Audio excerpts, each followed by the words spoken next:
Bosque Lago, el futuro es ahora. Amandau, cuando quieras, donde quieras. Garel Estructuras, losa rap y prefabricados de hormigón pretensado. Urba Inmobiliaria, pon los pies sobre tu tierra. Bluekin, porque lo natural es cuidarte. TLPSA, Terminales y Logística Portuaria. Shell, porque lo que cargas importa. Banco Familiar, el banco para vos. Para cada dolor hay un quitadol. Ello pues supe quitadol. Puerto Fénix, solución integral en servicio portuario. Asismed, toda la vida. Avon, calidad que une generaciones. Satifem Grip, el antigripal más elegido del país. Satifem es de éticos. Presentan Mirando Lejos.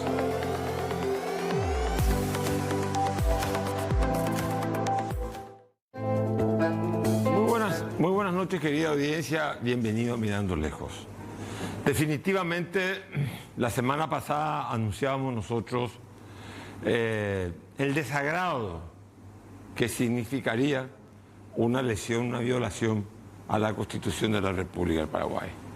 Y hemos visto que la actitud de 23 senadores prepotentes, senadores avasalladores de la normativa constitucional, ha provocado una reacción que ha unido a diferentes sectores de la sociedad paraguaya. Eso es un dato poco usual en el Paraguay. Se pronunció en contra de la Iglesia, se pronunció en contra del sector empresarial, todo el sector empresarial, se manifestaron sectores sociales.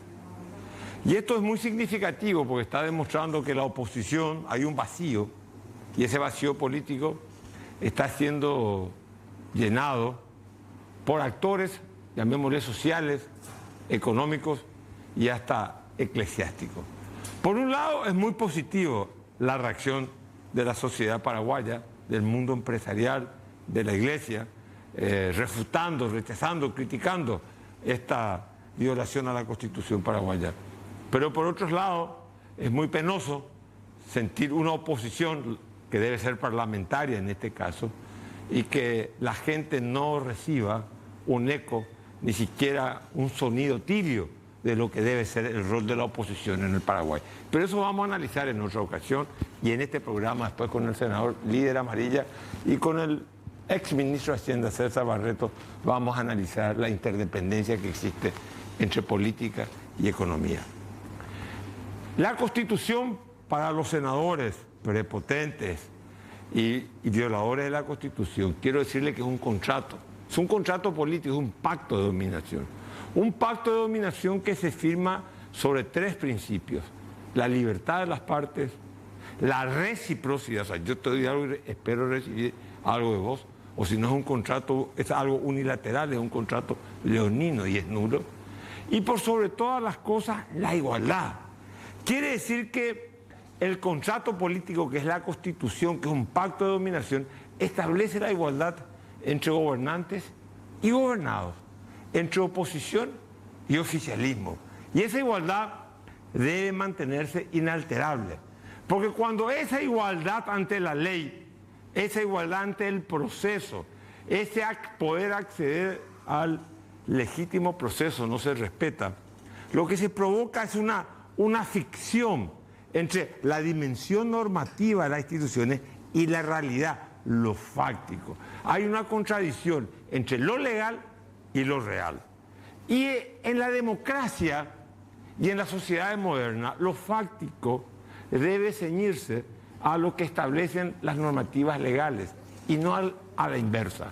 En el caso de lo que sucedió la semana pasada con la destitución con la arbitraria destitución de la senadora Katia González, se dio un punto de reversión en donde lo fáctico, lo político subordinó a lo normativo institucional.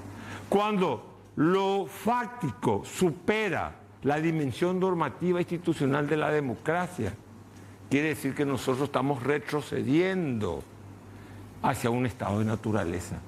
En un estado de naturaleza, sí, lo fáctico tiene preeminencia sobre cualquier norma, porque ahí es la ley del más fuerte, la famosa ley, la tan mal recordada ley del mbareté, del poderoso, del fuerte, de aquel que se puede atrincherar en el privilegio del poder político. La actitud de los 23 senadores de la República del Paraguay ha instalado en el Paraguay la incertidumbre institucional, el sentimiento de la desprotección. Muchos paraguayos pueden sentirse desprotegidos o muchos paraguayos pueden hoy sentirse desigual en el trato que tienen con el Estado.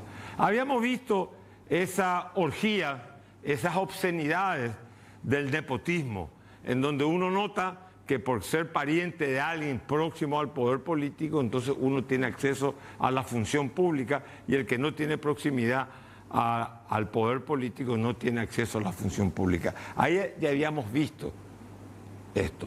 Pero con esta simulación, con este atropello constitucional que se hizo en el Senado de la República, una vez más notamos que la lucidez de la razón tiene que ceder hacia pasiones oscuras, hacia pasiones turbias que verdaderamente ensombrecen el proceso político paraguayo. En la democracia nunca tiene que regir la razón de la fuerza, sino la fuerza de la razón, y lo hemos dicho en varias ocasiones en este programa. Las instituciones deben ser respetadas, y algunos dicen, no, que el grado de inversión no se va a ver vulnerado, no, sí se ve todo vulnerado, porque la gente desconfía de un país en donde no se respeta el derecho de la minoría. Y hoy el mundo está digitalizado, y hoy el mundo es una unidad en términos de comunicación, y lo que se hace acá, los que están invirtiendo, los que compraron los bonos del Estado paraguayo, esos 500 millones en dólares y 500 millones de dólares equivalentes en moneda nacional, esa gente se preocupa por un país que no tiene instituciones, porque un país que no tiene instituciones, donde hay vacío institucional, no hay previsibilidad jurídica, no hay seguridad jurídica y por sobre todas las cosas se reconoce que no hay confianza en ese país. La Constitución del 92, repito, es un pacto de dominación en donde se establecen el principio de la división de poderes del Estado, el principio de la división y el principio de la soberanía popular. En esta última ocasión, el principio de la soberanía popular ha sido pisoteado y también el de la división de poder del Estado, porque un poder del Estado que aplica diciendo yo tengo la mayoría y porque tengo la mayoría, tengo la verdad y porque creo tener la verdad, puedo pisotear los derechos de la minoría, lo único que está haciendo es sembrando incertidumbre en la realidad política paraguaya. Quiero recordarles algo a estos 23 senadores de la República que con alevosía, impunidad y sin ningún tipo de pudor atormentaron, violaron, vejaron, injuriaron el orden jurídico de la República del Paraguay, el Estado de Derecho.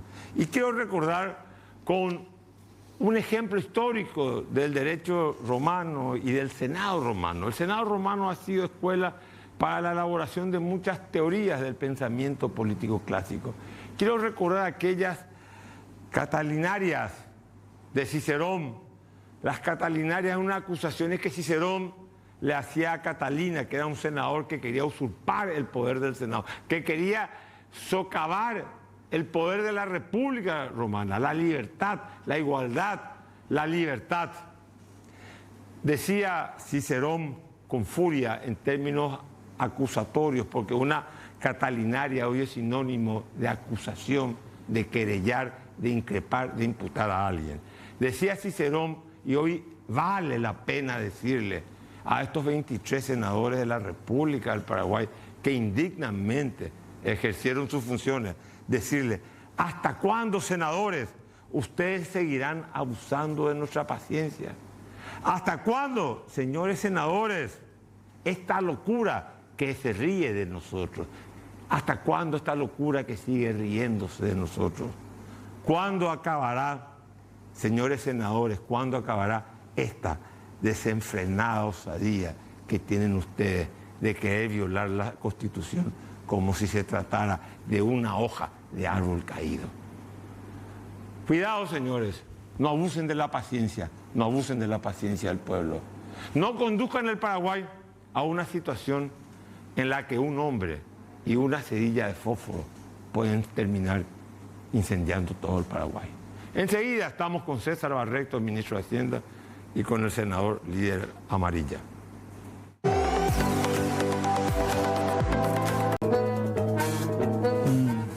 Bueno, seguimos en el programa, estamos con César Barreto, fue ministro de Hacienda, por ahí alguna vez vuelvo a ser ministro de nuevo, sería una bendición para este país. Y leí unas declaraciones de él, y para mí se dio una coyuntura única en la historia del Paraguay. Por primera vez he visto que los gremios se pronunciaron en contra de la prepotencia parlamentaria, del abuso del derecho de los 23 senadores que indignamente, encarnan la representación popular. Pero leí unas declaraciones de César en donde también entendía yo, o entiendo, que él impugnaba ese comportamiento de los senadores. Ahora bien, algunos del gobierno salieron a quejarse. ¿Por qué tienen que hablar los empresarios? Y la pregunta que yo le quiero hacer a César: ¿hay entre la economía de mercado, la economía libre o la economía social de mercado y la política y el marco institucional? Te estoy hablando de tres variables: el marco institucional, la calidad de la política y las posibilidades que tengamos nosotros de crecer económica y socialmente. ¿Hay una suerte de interdependencia o es que la política va por un andarivel, la economía por otro andarivel, digamos, en líneas paralelas? Las líneas paralelas ni siquiera en el infinito se tienen que juntar. ¿Es algo así? ¿Hay tanto paralelismo o es que son interdependientes? La experiencia histórica de casi todos los países del mundo demuestran de que hay una alta interdependencia.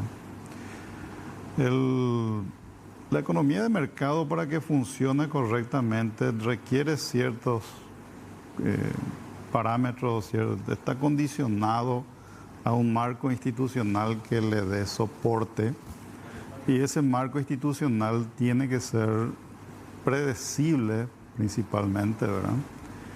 De tal forma de que si uno tiene ciertas conductas, obviamente cualquier marco institucional busca promover buenas conductas de los agentes, digamos, ¿verdad? Si alguien sale de ese marco, obviamente que tiene que tener alguna forma de castigo, porque eso es lo que lo hace volver al marco que funcione normalmente para que la economía funcione, ¿verdad? Hay algunos autores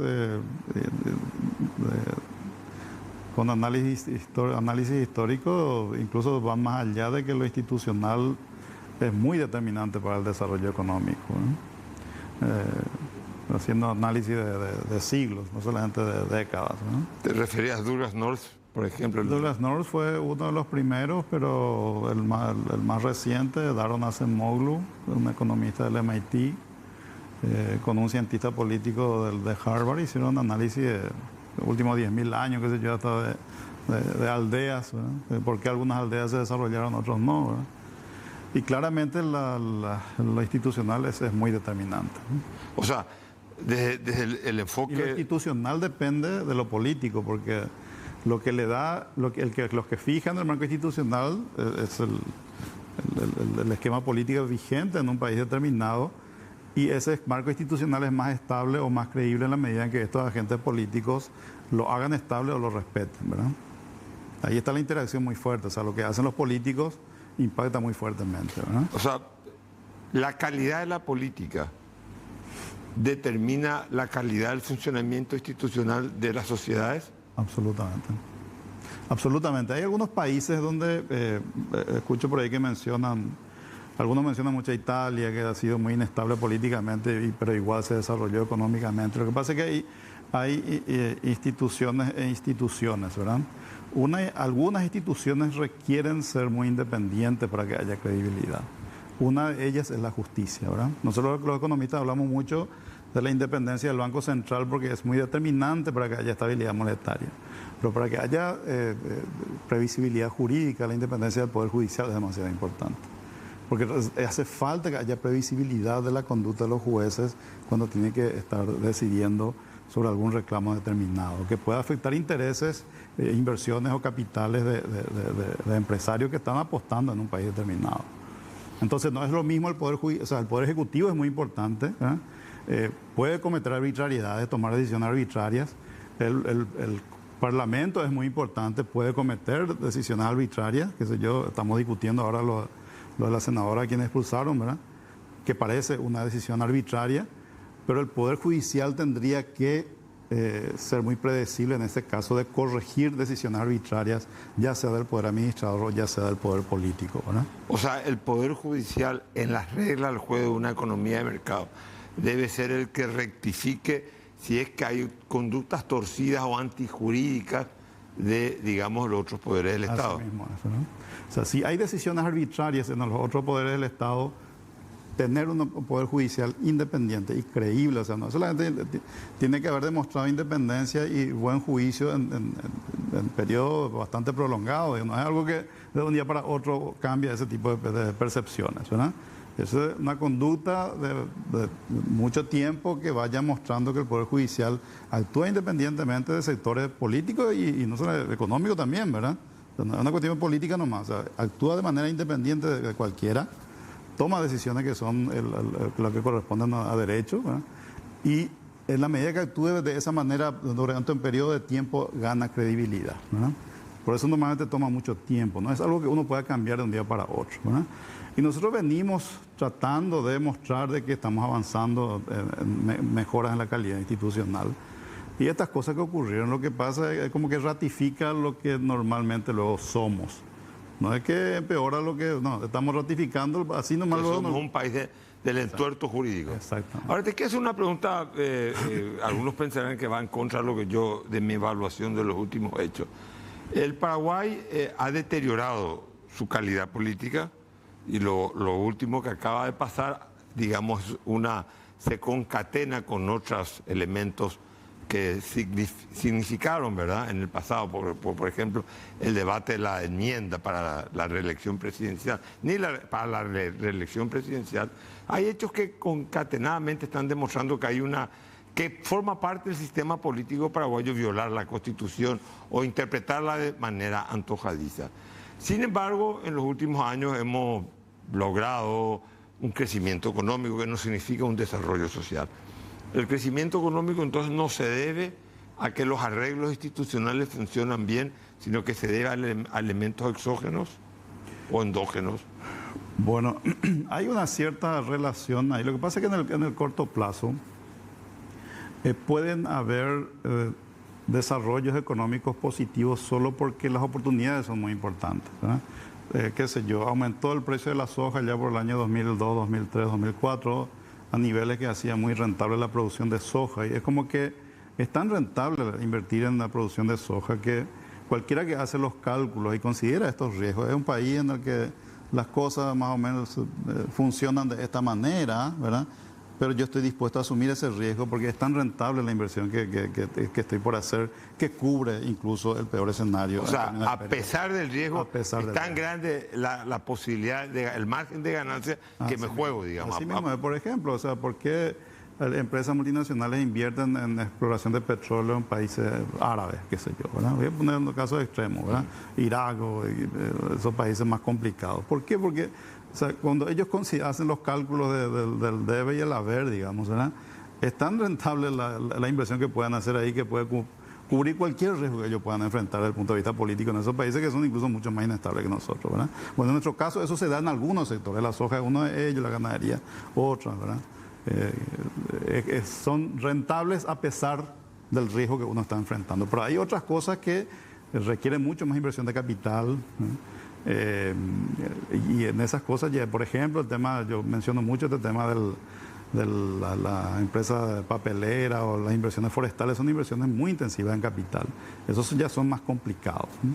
Ahí las empresas multinacionales han sido muy reticentes a venir a Paraguay. Se fueron a Uruguay, que es menos competitivo que Paraguay en costos, ¿verdad? Es más caro, un 40% más o menos. Un 40% más caro aproximadamente. Igual invirtieron allá y no acá, porque obviamente Uruguay era un país más confiable para ellos, porque son inversiones de muy larga maduración e inversiones muy grandes. Entonces, o sea, cuando se va a hacer una inversión grande, que es a largo tiempo, la exigencia de la seguridad, la previsibilidad es mucho más crítica. Mucho más crítica. Y finalmente, cuando uno va pasando de estadios más básicos de desarrollo, qué sé yo, de explotar las materias primas hacia otros niveles de más industrialización, más inversiones en máquinas, hablemos de industrialización en general, digamos, pero ni qué decir en inversiones en sectores tecnológicos, allí ya las decisiones son más complicadas, ¿no? Porque en el sector tecnológico incluso propiedad intelectual, por ejemplo, son muy importantes, ¿verdad? En un país donde la protección de la propiedad intelectual sea débil, que depende de vuelta del Poder Judicial y del Poder Ejecutivo, y también los regímenes legales aprobados por el Congreso son muy, muy críticos. Entonces, tenemos que entender estas cosas. Uno va construyendo el desarrollo del país, desarrollando instituciones que sean confiables, creíbles y predecibles, ¿verdad? Y eso requiere que los políticos tomen en cuenta la responsabilidad que tienen las decisiones que van tomando, ¿verdad? Porque tiene consecuencias, ¿no? Explícame qué es el grado de inversión. Porque después te quiero preguntar, primero te pido para que me explique qué es el grado de inversión y para qué sirve, y después quiero que me explique si estas cosas, estas incertidumbres políticas, afectan o no el grado de inversión. Bueno, el grado de inversión se refiere a un nivel de riesgo estimado por las calificadoras, donde es razonable para ciertos inversionistas muy conservadores invertir sus recursos. Típicamente se menciona los fondos de pensiones de los países desarrollados, que son los grandes inversionistas en el mundo, ¿verdad? Fondos de pensión, fondos de jubilación en Estados Unidos, en Europa, en Asia, ¿verdad? Que ellos no pueden invertir en inversiones que sean muy riesgosas, ¿verdad? O sea, ellos no pueden especular con el dinero de sus aportantes, digamos. Entonces, tienen que elegir aquellas inversiones con cierto mínimo de seguridad a partir del cual ellos pueden poner su plata, ¿verdad? Esa, en términos de las calificadoras, las calificaciones que emiten las calificadoras, normalmente es a partir de lo que se llama la triple B, esa famosa, ¿verdad? Cuando un país alcanza o una empresa alcanza un grado de calificación de triple B, que implica que tiene capacidad de cumplir sus compromisos en situaciones económicas difíciles incluso. Supongamos que un país, Paraguay, entra en una recesión profunda, ¿verdad? Si vos tenés la calificación triple B, implica de que vos tenés la capacidad de cumplir con tu compromiso incluso en una situación de recesión. No, es un país sólido, solvente. Claro, tenés solvencia para pagar incluso en un escenario negativo, claro, ¿verdad?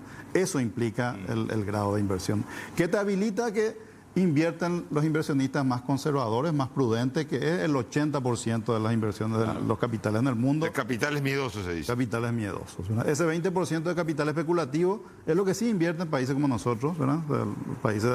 Nosotros tenemos grado especulativo, o sea, invertir en un bono paraguayo hoy con la calificación W más que tenemos es un grado especulativo. Es como que estás especulando cuando vas a invertir en un papel de Paraguay hoy. O sea, no estás 100% seguro, digamos. Porque en un escenario muy negativo económico, ellos estiman que el país, por más que tenga capacidad de pagar, imagínate lo que te voy a decir, por más que tenga la capacidad de pagar, puede ser que no tenga la voluntad de hacerlo. Como ocurrió en el año 2002, por ejemplo. Que había la capacidad de hacerlo y no hubo voluntad. Sí. Decime una cosa, ¿y esto qué sucedió? Y la voluntad, capacidad versus voluntad, es una cuestión que depende de la forma en que se toman las decisiones en un país desde el punto de vista político. Si las decisiones son de carácter arbitrario, es como que te da la señal que en una situación difícil, por más que te pueda pagar, este no te va a pagar. Porque o sea, entonces dejamos un poco, te voy a interpretar. Es un tema muy sutil, ¿verdad? Por eso te digo. Entonces, el de afuera que está observando el Paraguay dice, espera un momento, esto se pasaron por no sé dónde el reglamento, la constitución y destituyen a a una representante. Parece que no tiene nada que ver con temas económicos. No tiene nada que ver. Entonces ellos dicen, ojo, este puede ser, si tiene para pagar, pero en una situación extrema por ahí también de una manera antojadiza decide no pagar, y eso entonces el grado de inversión en términos aumenta el riesgo de invertir ahí. Así mismo es, ¿no? Eso es lo que ocurre. En nuestro caso nosotros ya tenemos una calificación de grado especulativo. Es como que lo que ocurrió en el Senado la vez pasada ya está implícito en la calificación que nosotros tenemos. O sea, digamos... ¿Por qué no tenemos grado de inversión? Justamente porque tomamos decisiones arbitrarias de tanto en tanto en situaciones críticas. No tomamos decisiones racionales. La razonabilidad, la razón versus la fuerza, eso que estaba mencionando en tu alocución. Entonces, digamos, lo que sucedió empaña la imagen. O sea, el presidente se pasa viajando, las autoridades del área económica se pasan viajando. Después sucede un hecho que parece que es anecdótico, y no se reduce a Katia González. Digamos, podemos reducirlo a lo anecdótico, es decir, es Katia González. Pero, digamos, no es Katia González, tiene un efecto que termina empañando la imagen del país en el extranjero. Cuando a mí me preguntan de afuera yo lo que trato de decirles justamente cómo funciona el país, ¿verdad? Yo soy muy honesto en estas cosas, porque uno tiene una cierta credibilidad profesional cuando uno está hablando con gente que te pregunta cosas, ¿verdad? Y yo le explico cómo es que funciona el país, ¿verdad? Y yo le digo, estas cosas pueden ocurrir en Paraguay. Para que él sepa de que si él decide igual invertir en Paraguay en esas condiciones, él está asumiendo el riesgo. Yo no le mentí, yo le dije cómo era, ¿verdad? Bueno, en esas cosas uno tiene que contar estas cuestiones. Paraguay funciona de esta manera. O sea, puede haber decisiones arbitrarias de un ministerio, de otro ministerio, del Poder Judicial, que lastimosamente tenemos dudas de que actúe de manera razonable todas las veces, ¿verdad? Esas debilidades tenemos. Por eso que estas cosas hay que tener mucho cuidado, especialmente en esta etapa en la que el país está transitando hacia querer dar ese paso adicional. Yo creo que nos falta mucho. Nosotros creemos que estamos cerca, pero creo que nos falta mucho. En estas cosas nos falta mucho. Y decimos una cosa. Veo la convicción de nuestros líderes políticos. Ellos no están convencidos de algo distinto. No están convencidos de manejar, de gestionar la política. De restringirse a sí mismos. Es como que si yo tengo el poder... Yo me tengo que limitar. ¿Por qué tengo que limitar el poder? Nuestra gente piensa así. ¿Por qué yo tengo que limitar mi poder? ¿Por qué yo no puedo nombrarle a mi pariente? ¿Por qué yo tengo que limitar mi poder? Sin embargo, justamente está ahí la institucionalidad. Las autoridades tienen que autolimitarse. Vos decís que la cultura política paraguaya, de alguna manera, incluye el hecho de que yo llego al poder, pero para abusar de él, para digamos, derivar del ejercicio del poder prerrogativas y privilegios para mí, para mi familia, para mi clan, para etcétera, etcétera. Pero es lo que uno observa, digamos, no es lo que yo creo, eso es lo que uno observa. Por eso que todavía estamos en estos niveles en los que estamos. Y esta política... esta política de nepotismo, de prebendas, de decir yo llego al poder y usufructúo el poder. Esto, digamos, deteriora, distorsiona, desfigura las posibilidades de un desarrollo institucional sustentable en el país. Yo creo que es una cultura que limita esa posibilidad de dar el siguiente paso. Porque los políticos tienen que ser conscientes de que el autolimitarse a ellos mismos en lo que puedan hacer es lo que hace diferente a un país. O sea, esas decisiones racionales versus decisiones arbitrarias. La misma cosa, ¿no? Te pregunto, algunas veces yo tengo que tomar decisiones que no me convienen, ¿no? Claro. Porque es lo que conviene Claro, a vos personalmente no te conviene, pero le conviene digamos, al fortalecimiento institucional del país. Ahora, una pregunta, ¿cómo ve la gente de afuera, si te llegan a preguntar? Porque hubo una reacción para mí muy positiva, digamos, sectores de la sociedad paraguaya, empresariado por sobre todas las cosas, iglesia también, digamos, reaccionaron como una reacción alérgica hacia lo que pasó. Pero sin embargo vemos un vacío político en la oposición. Eso también es un elemento deformador de lo que se puede visibilizar en el Paraguay. Hay cosas que ven como positivo. Una es la ciudadanía ha reaccionado. Hay ciertas cosas que en Paraguay es raro. Por ejemplo, la ciudadanía rechaza mucho el endeudamiento del Estado, por ejemplo, ¿verdad? que son cosas que dan estabilidad. Por más que los políticos quisieran hacer todo, usar todo el poder que tienen para hacer todo lo que Soy yo el pudieran. pibe, yo gasto y paga el que viene después. Exactamente, la ciudadanía se resiste. Eso es algo que genera cierta estabilidad. La economía creo que es una de las razones por las que funciona relativamente bien, no bien, pero relativamente bien, mejor por lo menos que muchos países vecinos, es por eso, ¿verdad? Y segundo es que la prensa, la libertad de prensa es un factor muy importante. O sea, digamos, la prensa, digamos, está cumpliendo su rol de cabalidad. Está cumpliendo. Decime, esta situación de violaciones, de distorsiones institucionales, una suerte de entropía en el sentido que se anarquiza el ejercicio del poder político. Hay diferentes grupos, cualquiera puede sabotear la soberanía popular.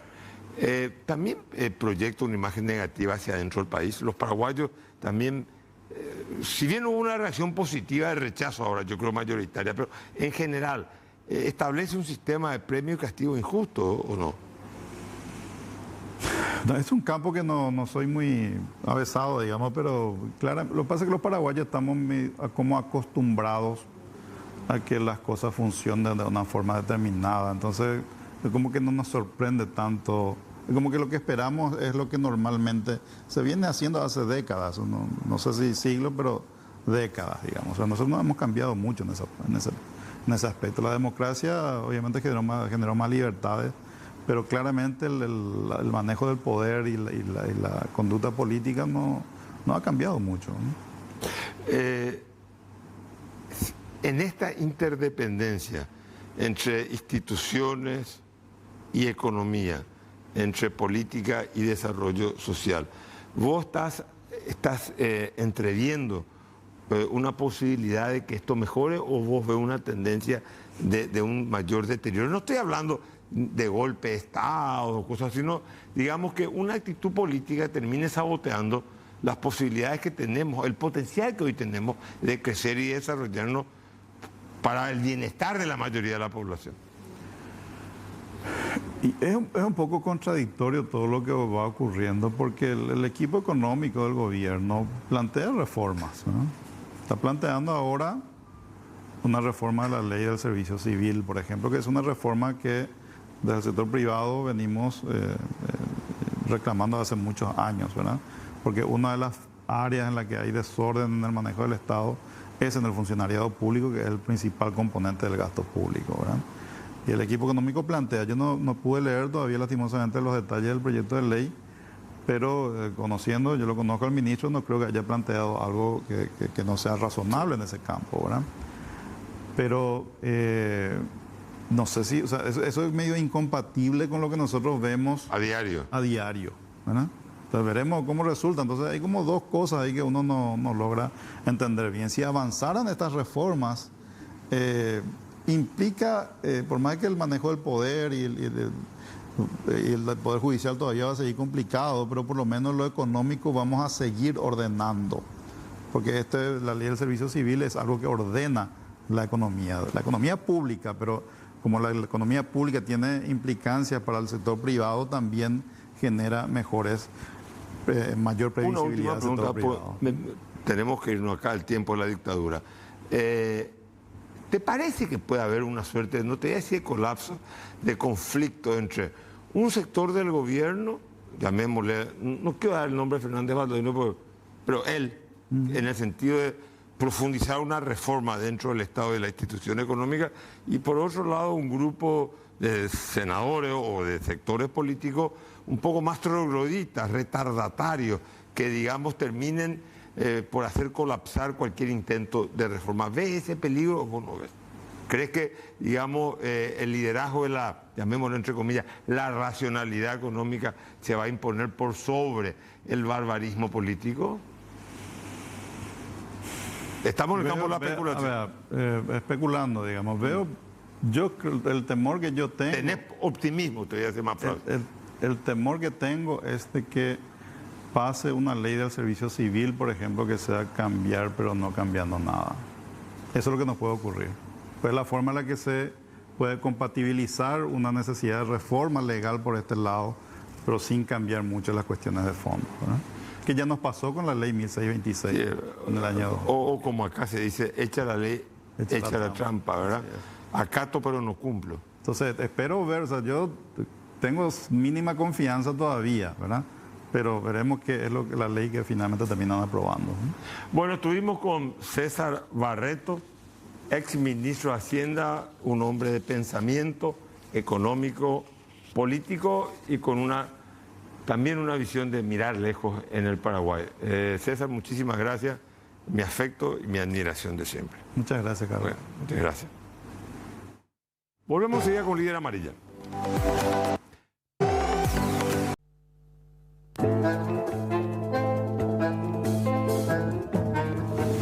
Bueno, seguimos mirando lejos ahora con el senador Líder Amarilla.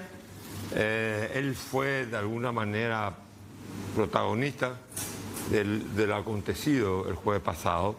Y quiero ahora una lectura política de un político de la oposición, en donde se habrán dado cuenta en el transcurrir del programa, tenemos una posición crítica con respecto al trabajo que está haciendo la oposición. Pero más allá de eso, queremos preguntarle al Líder Amarilla, ¿qué pasó el jueves pasado?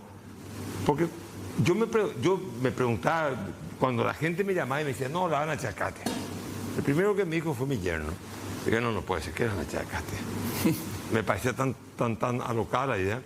Pero después le echaron. Y la pregunta, ¿qué pasó? ¿Cómo que se precipitó todo el líder? De golpe, así.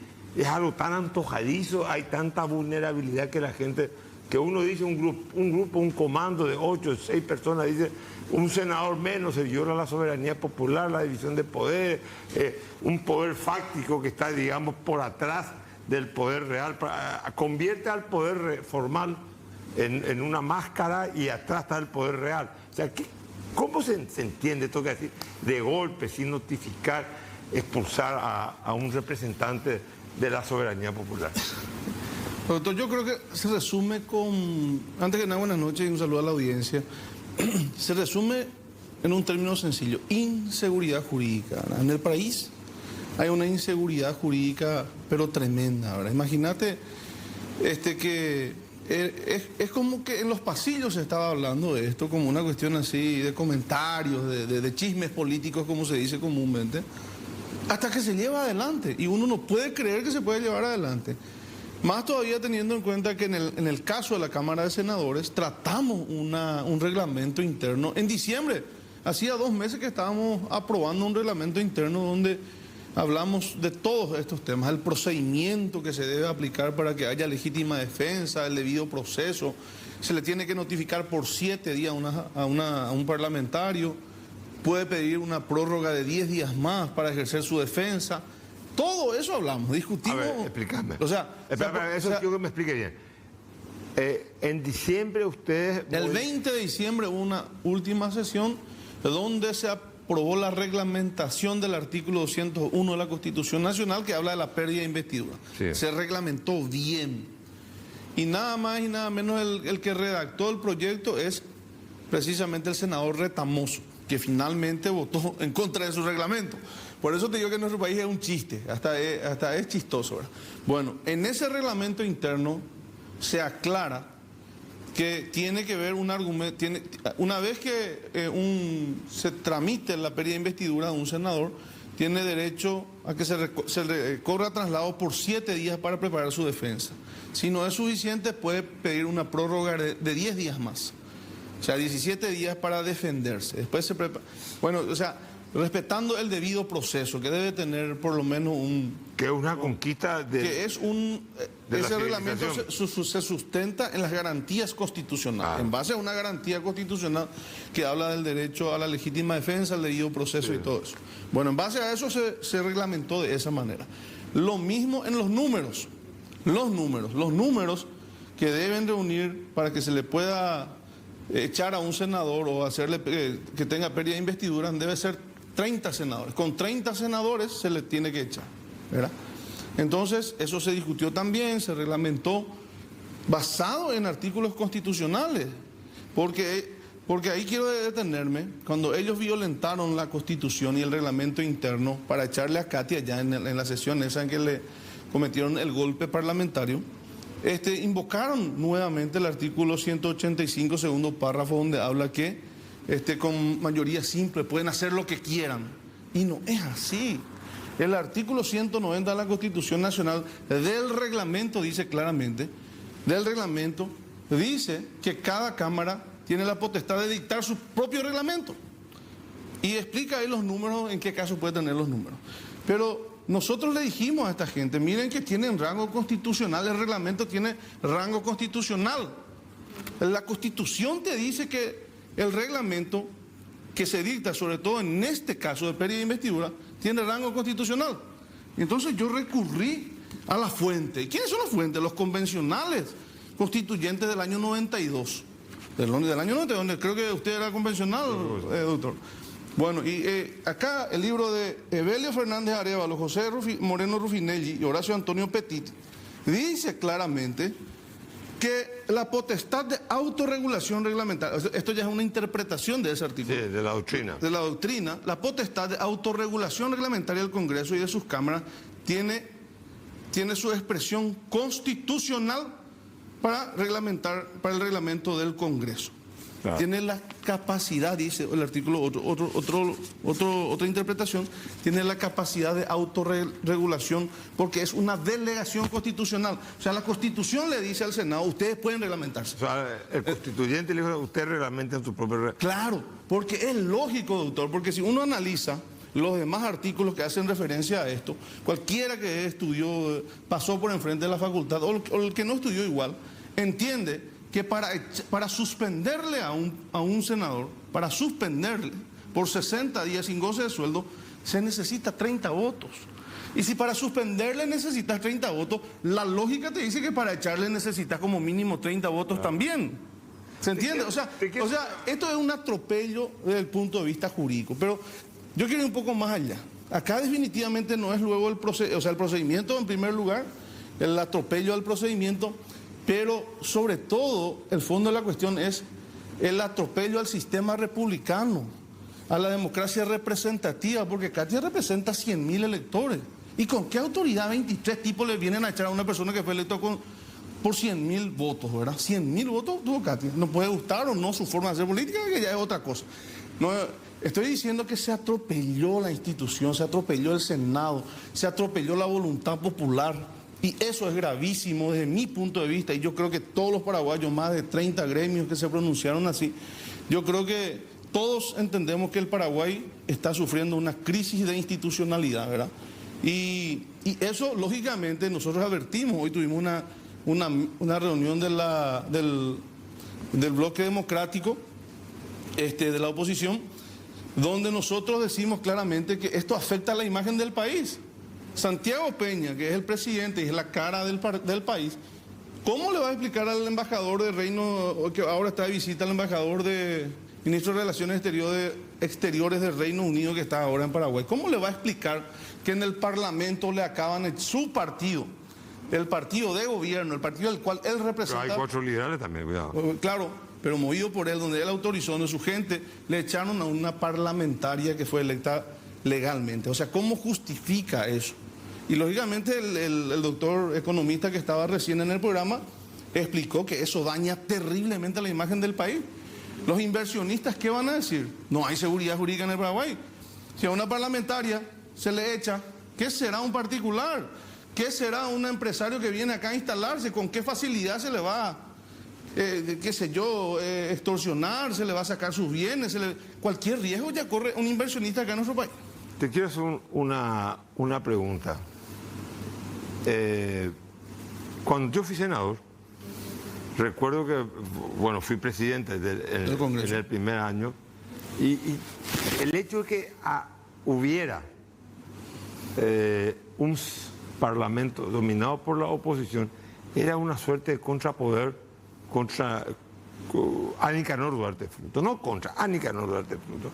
¿No será que Peña necesita, te hago 2 preguntas, que Peña necesita que un Congreso o un Senado por lo menos, ¿verdad?, que esté en manos de opositores o que de gente que no es incondicional. ¿Y qué posibilidad existe de que en el partido, porque 7 colorados votaron en contra ahora, falta un voto más para tener mayoría parlamentaria y cambiar la mesa directiva dentro del Senado, porque esto va a agrietar también la situación dentro del Partido Colorado? ¿Qué posibilidad existe de que se cree un bloque, digamos, Colorado y otros sectores de la oposición para poder frenar a los senadores que ahora cometieron este entuerto jurídico y político? Estamos abocados a esa tarea, pero 100%, doctor, y a la audiencia también. Hoy tuvimos una reunión para consolidar el bloque opositor. Estábamos nosotros 12 y hoy sumamos 15 personas, ¿verdad? Más los ¿Quiénes son? ¿Por qué 15? ¿Quiénes son los otros? Los que se sumaron actualmente son Sergio Rojas, Patrick Kemper y Orlando Penner. Con eso completamos 15 senadores. Y hay diálogo, porque fue clara la posición de la senadora Samaniego. Claro, y a eso se le suman los 7 senadores que son del abdismo, digamos, ¿verdad? De Fuerza Republicana. Bueno, y esa gente que hoy también creo que se sumaron algunos senadores más con ellos que están muy disconformes porque, bueno, la ciudadanía le habrá hecho sentir su indignación. Porque, porque estás dando una información que es muy importante. 7 senadores. 7 senadores que la vocera fue la senadora Lilian Samaniego. Ahora vos decís que de los 23 que votaron hay algunos que están dispuestos a adherirse a los 7 senadores colorados. Esa es la información que manejamos, que hay senadores de esos del bloque oficialista. Del bloque oficialista, o que votaron la última vez en el bloque oficialista, que pueden adherirse a esa bancada. Y bueno, y más nosotros podríamos construir una mayoría. Claro que esto, se está conversando, doctor, se está consolidando, porque esto es muy dinámico, pero hay un buen ambiente para construir. ¿Pero te parece que eso puede ser hasta mejor para Santiago Peña? Pero yo porque creo que sí. Porque esto dañó la imagen del gobierno de Santiago Peña. El perjudicado es Santiago Peña. El perjudicado es el presidente de la República, que le expone a su país y a su gobierno, a este tipo de atrocidades jurídicas, dando una imagen repito, de inseguridad jurídica, de falta de seriedad.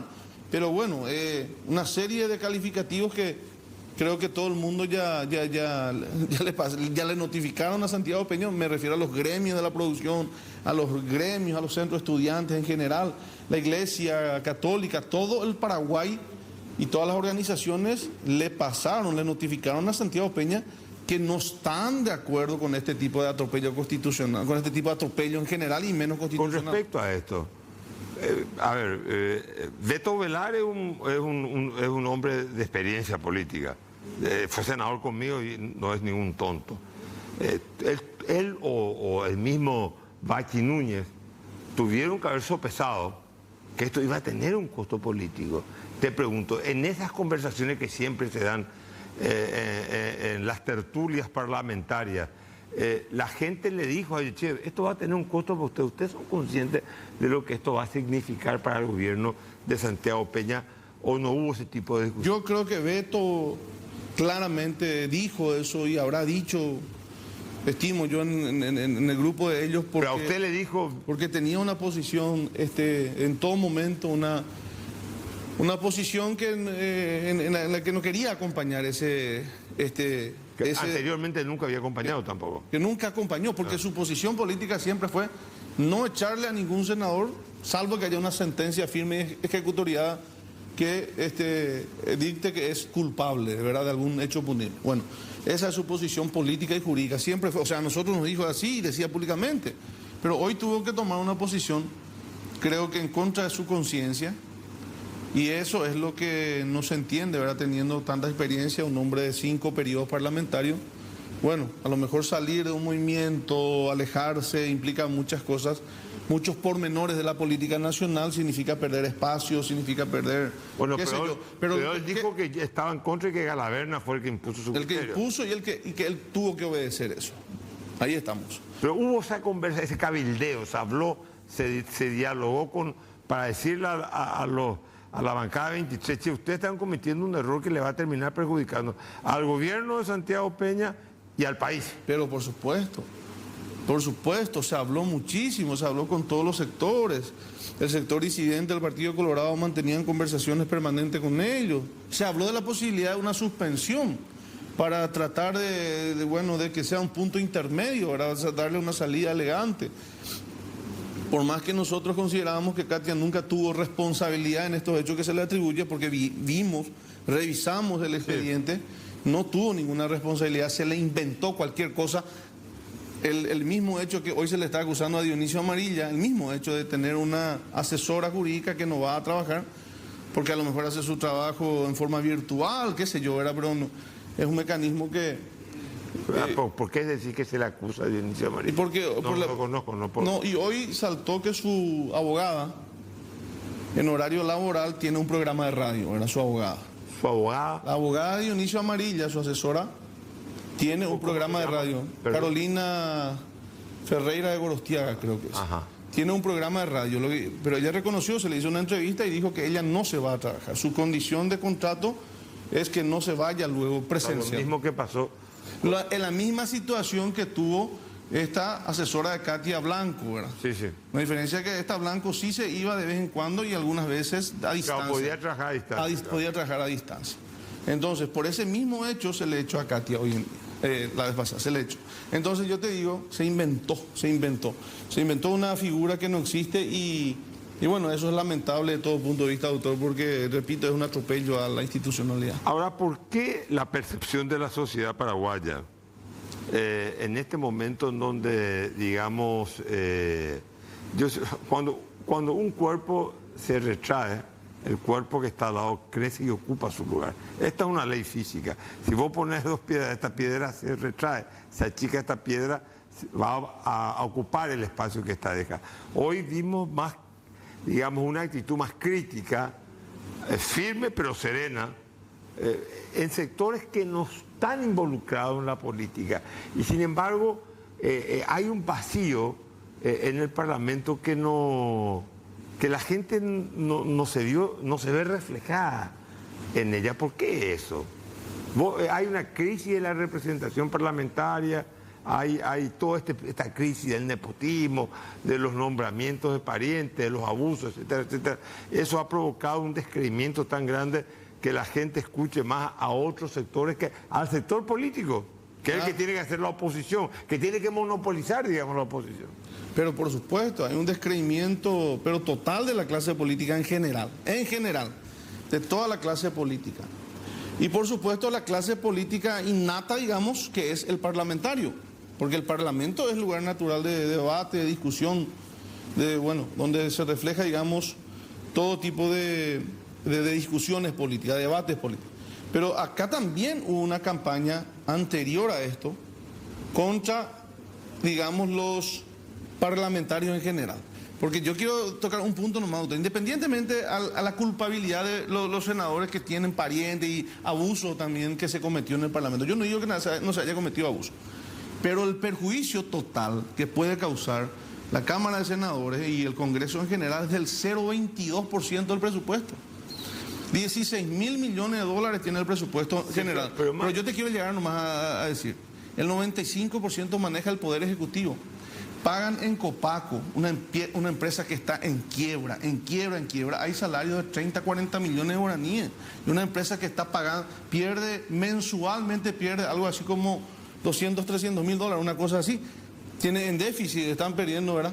Y no se hace nada con eso. Y parientes de amigos, están todos en esos cargos, en esos ministerios, en esos entes que no funcionan. Petropar tiene un presupuesto de creo que algo así como 2.000, 3.000 millones de dólares. Entonces, y el Senado y el Congreso 0,22. O sea, de 100 millones de guaraníes, 2.200.000 es lo que le corresponde a toda la gente. Pero cuando la gente le vota a un candidato, le vota dándole la confianza. Absolutamente, yo no digo que no sea así. Corto, porque me tengo que ir y la dictadura se llama tiempo en la televisión. Corto, menos de 30 segundos. ¿Qué pasa en el Partido Liberal? En el Partido Liberal estamos tratando de reconstruir nuestro partido, está hecho puta. Ustedes saben, doctor, todos sabemos cómo está el Partido Liberal. Estamos tratando de reconstruir cómo, en primer lugar, pidiendo la desafiliación de 4 senadores que están en contra ya del partido, prácticamente ya totalmente en contra. La vez pasada el directorio del partido aprobó como medida de urgencia sacarle del padrón. Eso se tiene que confirmar o no en una convención en 15 días. El 3 de marzo en 15 días se va a hacer una convención liberal donde los convencionales van a ir a decidir si se le saca o no definitivamente a Dionisio Amarilla y compañía del Partido Liberal. Eso sería un paso importante. Y después está el tema financiero. El segundo paso es el tema financiero para ver la salida jurídica que le damos a las deudas que tiene el partido. Y posterior a eso, por supuesto, la campaña de movilización, de reorganización de cara ya a las próximas elecciones municipales. Eso es el Partido Liberal, pero sin estar aislado del bloque opositor, el bloque. Por eso nosotros hablamos en el Senado con todos los senadores liberales de que el bloque es lo que hay que opositar. El bloque opositor hay que fortalecer. Correcto. Estuvimos con Lidia Amaya, coincidimos con él que hay que fortalecer el bloque opositor. Santiago Peña va a mejorar como gobernante si tiene un bloque opositor serio y exigente. Como diría mi amigo Humberto Rubín, una noche más. Bosque